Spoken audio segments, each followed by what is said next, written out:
The UFC just signed the richest deal in its history. 7 years, $7.7 billion. $1.1 billion per year. And it just killed the good old American pay-per-view model. That $80 a month ritual of wallet abuse is basically dead. Starting in 2026, every UFC event, all 30 fight nights and all 13 numbered cards, will live on Paramount+. 4 of the biggest shows each year will also hit CBS, meaning you might see Conor McGregor's next comeback sandwiched between episodes of NCIS. Price tag for fans, $8 a month with ads, $13 without. That's around $150 a year for the entire UFC calendar. Under the old ESPN deal, you could easily spend $1,000 a year if you watched every card live. So yeah, on paper, that's an 85% discount. And here's where the numbers get crazier. Under ESPN, the UFC was pulling in about $500 million a year in rights fees, plus whatever PPV sales brought in. Dana White calls it historic for fans and athletes. He's half right, because historic doesn't always mean good. This isn't just cheaper fights for you and me. It's a complete rewiring of the UFC's business model. And when you don't have to sell each fight one by one to make your money, the incentive to stack cards, create stars, and chase record-breaking events changes. For the UFC, this is a billion-dollar safety net. For fans, it's a financial win, at least at first. For fighters, let's just say the pay-per-view points they used to cash in on might be going the way of Pride FC. This is the biggest change to how Americans watch MMA since the UFC hit mainstream TV. And like most big changes in sports media, the real impact won't show up on your bill. It'll show up in the product. The UFC didn't wake up one morning, see Paramount Plus on Color ID, and decide to double its money out of the kindness of a streamer's heart. This move is the product of a system that's been grinding toward a new reality for years, one where the old pay-per-view model just doesn't cut it anymore. Here's the reality check. US PPV buys for the UFC have been sliding. A decade ago, mega events could pull over 1 million buys without breaking a sweat. The top 10 most sold events in UFC's history combined 15,703,429 pay-per-view sales and made about $995 million. And yes, I like precision.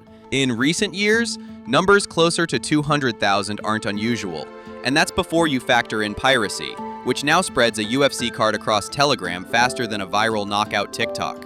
So now, to equal his record sale for McGregor vs. Khabib of 2,400,000 pay-per-view, it would need 12 numbered events at the rate of 200,000 pay-per-views per event.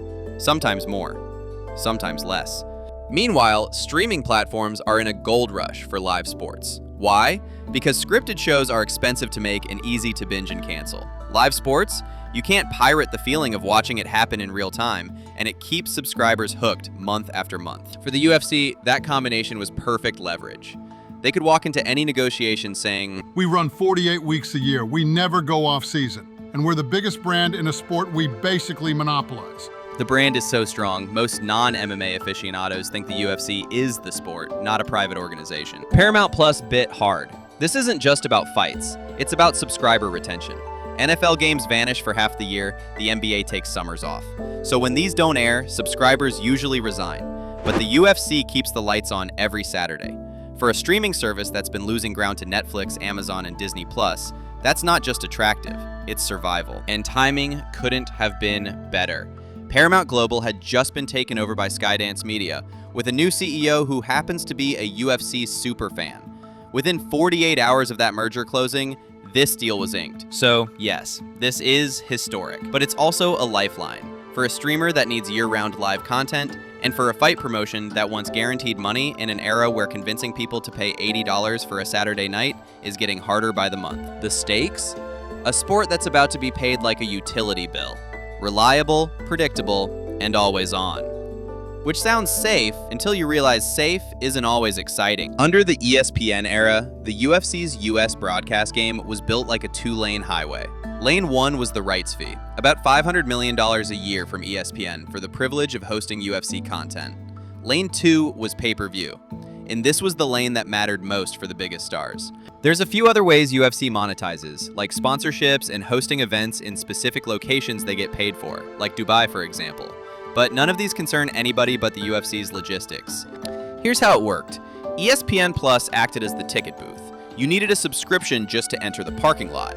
But once you were in, you still had to pay another $80 to see the main event. For the UFC, those PPV nights were the real jackpot. Think UFC 229, Khabib versus McGregor, 2.4 million buys, 180 million gross. Or UFC 264, Poirier versus McGregor 3, 1.8 million buys, $120 million.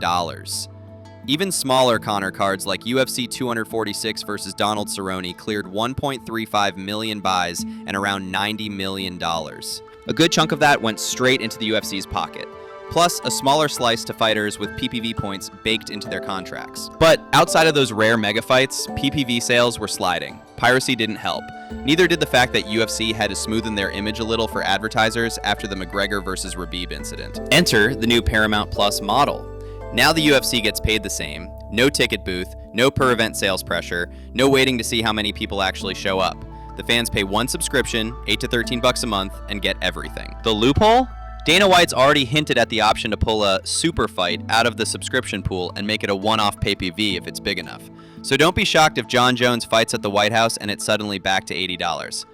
The White House is not a joke, by the way. CBS also gets 4 numbered cards a year broadcast to the masses. That's an entirely different funnel. Casual viewers flipping channels might stumble into a UFC event for free, a perfect mainstream window. So the system went from a high-pressure, event-by-event sales grind to a flat-fee, year-round content stream. For the UFC, it's safe. For fans, it's cheaper. For fighters, well, without those PPV point windfalls, safe might not be the word they'd use. So why walk away from a model that once minted 9-figure fight nights? Why ditch the thrill and the risk of pay-per-view sales for a flat, predictable check? There's 3 big reasons to that. Driver 1, guaranteed income. Under PPV, the UFC's revenue swung wildly from month to month. A stacked card with Conor McGregor could clear over $100 million in a single night. A weaker lineup, maybe a quarter of that. With Paramount Plus, those highs and lows are gone. It's guaranteed for 7 straight years, no matter how many people tune in or who's on the card. That's the kind of financial stability most sports leagues would kill for. The new gold is monthly recurring revenue, or in this case, yearly recurring revenue. Driver 2, year-round programming. Most sports have off seasons. The NFL disappears for half the year. The NBA takes summers off. Even baseball has a winter break. The UFC, they run 48 weeks a year. That's live content almost every Saturday night, every month, every year. For Paramount Plus, that's subscription glue. Once you're hooked on a weekly fight habit, you're a lot less likely to hit unsubscribe. So actually, Paramount Plus is counting on a decreasing churn rate of its subscriptions to maintain or even attract new people. To increase what? Its MRR. Driver 3, PPV economics were cracking. Those massive million-plus buy rates you see in UFC highlight reels, they're outliers now. Piracy, rising pay-per-view costs, and a roster spread thin over 40-plus events a year have all chipped away at sales. In the last decade, the top 10 UFC pay-per-views sold 15.7 million buys and generated just under $1 billion. Impressive, but heavily reliant on a handful of stars. Without a Conor, Ronda, or Lesnar in the mix, the pay-per-view ceiling is a lot lower. Put it together and the math is simple. A guaranteed billion beats gambling on whether the next fight will break out of the hardcore fan bubble. And for Paramount Plus, buying the UFC isn't about winning one Saturday night. It's about owning every Saturday night. Like any deal, this creates winners and losers. And depending on whether you sit in a boardroom, a locker room, or a couch, the view is very different. Winner number 1, the UFC and TKO Group. This is as close to a perfect business deal as you get in sports media. With this deal, their projected margins just exploded in the 60 to 65% range, which is absolutely insane in the sports economy. Goldman Sachs estimates maybe 15% of that increase could flow to fighter pay, which still leaves an extra $510 million a year for the UFC to pocket, and with zero pressure to chase risky, high-cost super fights of uncontrollable stars. Winner number 2, Paramount Plus. For a streaming platform fighting to stay relevant, the UFC is one of the last big sports properties available this decade.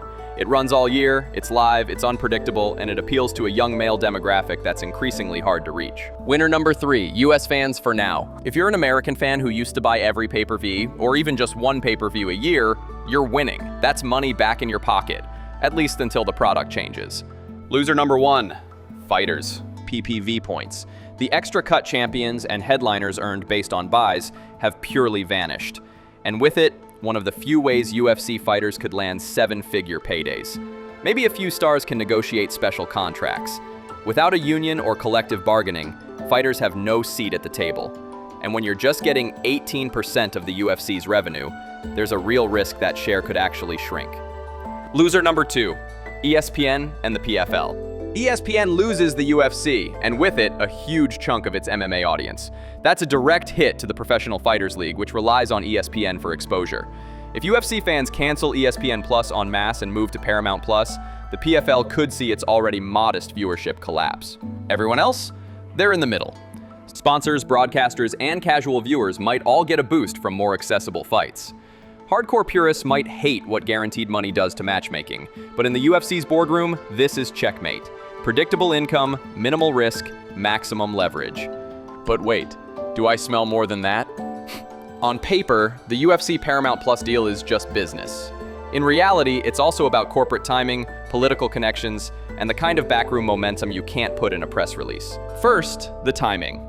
Paramount Global had just been taken over by Skydance Media, a deal that required FCC approval. The freshly appointed new boss is David Ellison, a self-professed UFC superfan. And not the "I watched a couple McGregor fights" kind of fan, the kind who, within 48 hours of closing the merger, locked down the entire UFC rights package. But the plot is actually thicker than that. The FCC approval didn't happen in isolation. In the months leading up to it, Paramount-owned CBS was in a public feud with President Donald Trump. Trump had accused CBS's flagship news magazine 60 Minutes of bias, even suing for $20 billion over an interview with his political rival. Paramount settled for $16 million, and a few weeks later, the FCC, whose chair is appointed by the president, gave the merger the green light. Days after that, boom, UFC deal signed. And there's an even stranger side note. One of CBS's most famous late-night hosts, Stephen Colbert, a sharp-tongued critic of Trump, suddenly found out his Late Show would be ending after the 2025 to 2026 season. The official reason is budget cuts, but from a group willing to pay $7.7 billion for TV rights, budget cuts are hard to believe. Let's just say it's not hard to connect that dot to the network's new political and corporate priorities. To be clear, no one's saying the merger approval was traded for the UFC. But when you look at it from afar, Skydance got the keys to Paramount, Ellison got his dream sports property, and the UFC got a $1 billion guarantee. And remember, Paramount didn't even plan to buy all the UFC content at first. The idea was to grab the 30 fight nights and let someone else pick up the numbered events. But post-merger, that strategy flipped. Suddenly, they wanted every fight, every week for the next 7 years. So yeah, the official narrative is historic partnership. The unofficial one is a mix of perfect timing, a CEO with the right fandom, and the kind of political tailwind that makes billion-dollar contracts move very, very fast. This deal looks like a slam dunk for everyone. You're paying a fraction of what you used to, and getting every fight. No more, "Do I really want to drop $80 for this?" debates. Under the old PPV system, every numbered card had to be worth $80 to enough people to make the night profitable. That's why the UFC stacked events like UFC 205, UFC 229, UFC 284, or UFC 217. Because the UFC needed to make it worth the paywall.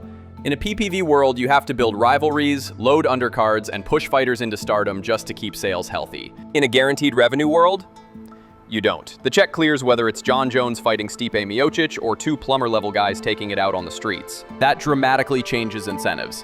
Fewer mega cards. If the money's locked, why risk stacking 3 champions on one night when you can spread them out? Less star-making urgency. The UFC's been gun-shy about creating another Conor-level draw ever since he started demanding ownership stakes. Big stars mean big leverage, and big leverage isn't good for controlling payroll, which is precisely how the UFC has successfully built its model compared to other sports leagues, or even boxing. Roster dilution. The UFC now runs 43+ events a year versus 10 in 2005. That's a lot of fight nights to fill, and more okay cards in between the great ones. The UFC has already shifted to selling the brand over the fighter. UFC 300's poster didn't feature a single face, just the logo. It's the new business plan. Fans win on price today. But if the product slides into a steady diet of filler fights, the real cost might show up in what you're watching, not what you're paying. This deal gives the UFC 7 years of billion-dollar certainty. For Paramount Plus, it's year-round content to keep subscribers from canceling. For fans, it's cheaper fights. But certainty comes with trade-offs. When the check clears no matter what, the urgency to stack cards or build megastars fades. Without PPV points, most fighters lose one of their best shots at a big payday. And in the background, the timing of this deal, just days after a politically tangled merger approval and a network house cleaning, is a reminder that big sports moves aren't made in a vacuum. They're made in boardrooms where politics, media, and money share the same table. The UFC isn't selling you a night anymore. It's selling you a habit. That's great for stability, not always for spectacle. So enjoy the lower bill. Just remember, the real cost might be paid in the quality of the fights and in who gets to decide what you see.